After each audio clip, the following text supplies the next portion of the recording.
تو یہ جو سٹریس ہے، تناؤ ہے، یہ سکون کی کمی کو ظاہر کرتا ہے، لیکن یہ ایک ایسا دباؤ بھی ہو سکتا ہے جو بہت پازیٹیو ہو جائے۔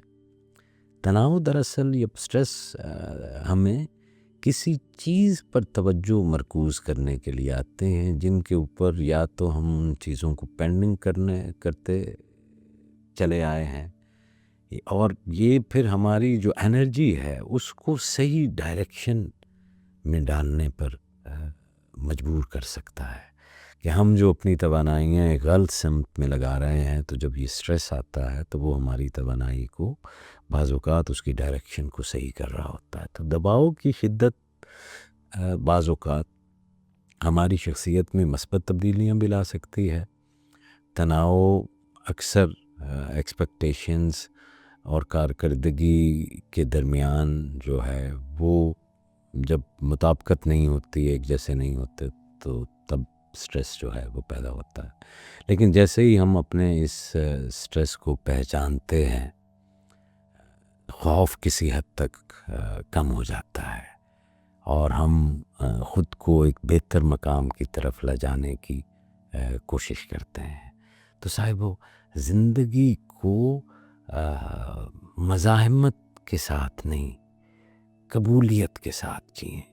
یہی درویش کہتے آئے ہیں کہ اگر ہم اپنی آزمائشوں کو دشمن سمجھیں گے تو وہ ہمیں توڑ دیں گی، لیکن اگر انہی کو ایک سبق اور ایک اپرچونٹی کے طور پر سمجھیں گے تو یہ ہمیں طاقتور بنا دیں گی۔ تو تناؤ کی جو جڑ ہے یہ توقعات اور ہمارے ذہنی کنٹرول کے اندر ہوتی ہے۔ جب ہم ہر چیز کو اپنی مرضی کے مطابق ڈھالنے کی کوشش کرتے ہیں تو زندگی کی جو روانی ہے، اس کا جو فلو ہے، اس کے اندر رکاوٹ پیدا کر دیتے ہیں۔ تو درویش پھر یہی کہتے ہیں کہ یار جو مل جائے اسے نعمت سمجھو، جو چھن جائے اسے حکمت جانو۔ تو زندگی میں تناؤ اس لیے پیدا ہوتا ہے کہ تم وہ بننے کی کوشش کر رہے ہو جو تم نہیں ہو، جو ہو بس وہ بن جاؤ، تو یہ دباؤ اور سٹریس ختم ہو جائے گا۔ یہ مت پوچھیں کہ میں تناؤ کو کیسے دور کروں، میں سٹریس کو کیسے دور کروں، بلکہ یہ دیکھیں کہ آپ کی زندگی میں یہ سٹریس پیدا کیوں ہوتا ہے، کیونکہ جب آپ اس کی جڑ تک پہنچ جائیں گے تو یہ تناؤ یا یہ سٹریس خود بخود ختم ہو جائے گا۔ انسان خود سے بھاگتا ہے، اسی لیے بے چین ہے، اور اگر وہ خود کو پا لے تو اسے کسی اور چیز کی تلاش کی ضرورت ہی نہیں رہتی۔ تو درویشوں کے نزدیک تناؤ کی اقسام ہوتی ہیں۔ ایک فیئر فیکٹر ہوتا ہے جو اس سٹریس کے پیچھے ہوتا ہے، تو یہ زیادہ تر مستقبل کی فکریں ہوتی ہیں۔ یہ پریشر جو ہے، خوف کا جو سٹریس ہے، یہ آپ کے اندر مستقبل کے بارے میں فکر جو ہے وہ پیدا کرتا ہے۔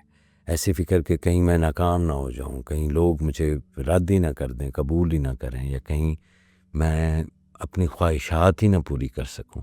تو یہ ساری کی ساری چیزیں جو ہے یہ آپ کے ذہن کا کھیل ہے جو آپ کو مستقبل کے بارے میں سٹریس کا شکار کر رہی ہیں۔ پھر ایک قسم درویشوں کے نزدیک جد و جہد کا تناؤ بھی ہوتا ہے۔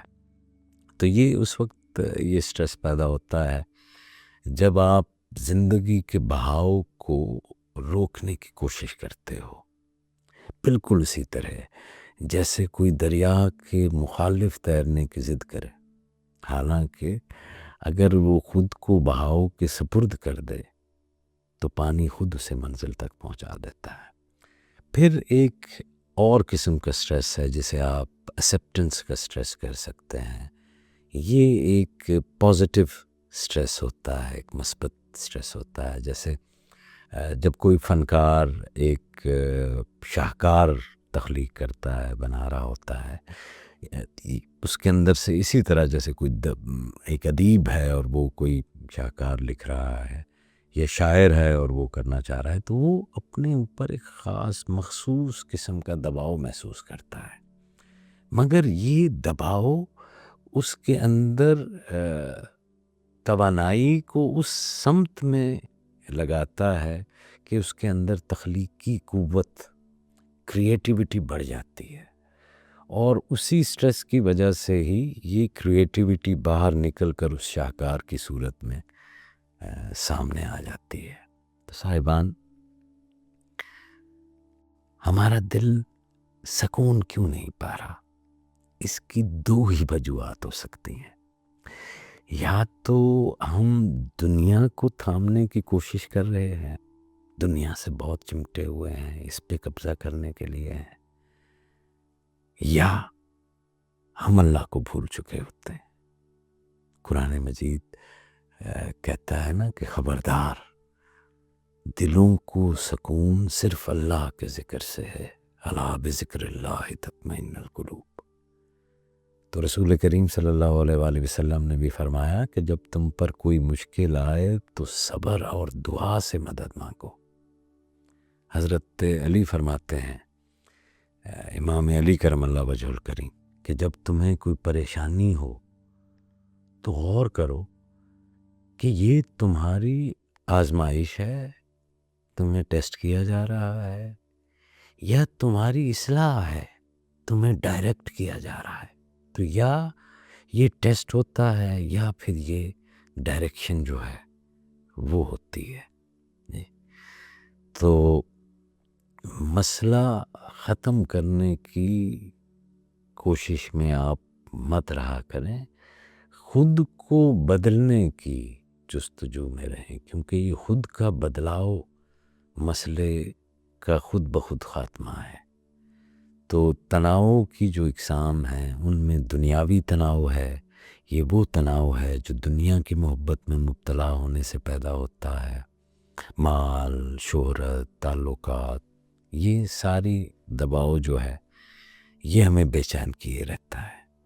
تو قرآن کریم میں سورہ آل عمران میں جیسے اللہ تعالیٰ نے فرمایا نا کہ یہ دنیا کی زندگی ایک دھوکہ ہے، ٹھیک ہے؟ تو یہ تو وہ دنیاوی تناؤ ہے جس کے متعلق خود اللہ تعالیٰ نے فرمایا کہ یہ ایک دھوکہ ہے۔ پھر ایک اسپرچول سٹریس بھی ہوتا ہے، ایک روحانی تناؤ بھی ہوتا ہے، اور یہ اس وقت پیدا ہوتا ہے جب انسان اپنے مقصد حیات سے دور ہو جائے، اور وہ جیسے اقبال نے کہا تھا نا کہ خودی کو کر بلند اتنا، تو جب آپ اپنی خودی سے اغراض برتتے ہیں، جی، اپنے مقصد حیات سے دور ہو جاتے ہیں، تو وہ پھر آپ کے اندر ایک اسپرچول سٹریس کو پیدا کرتا ہے، آپ کا قلب سکون میں نہیں رہتا، آپ ایک ذہنی تناؤ کے اندر آ جاتے ہیں۔ تو یہ وہ تناؤ ہے جو انسان کو بہتر بنانے کے لیے آتے ہیں۔ جی، جیسے اللہ کریم نے قرآن میں ارشاد فرمایا نا کہ ہم تمہیں ضرور آزمائیں گے، خوف، بھوک اور جان و مال کے نقصان سے، مگر خوشخبری ہے صبر کرنے والوں کے لیے۔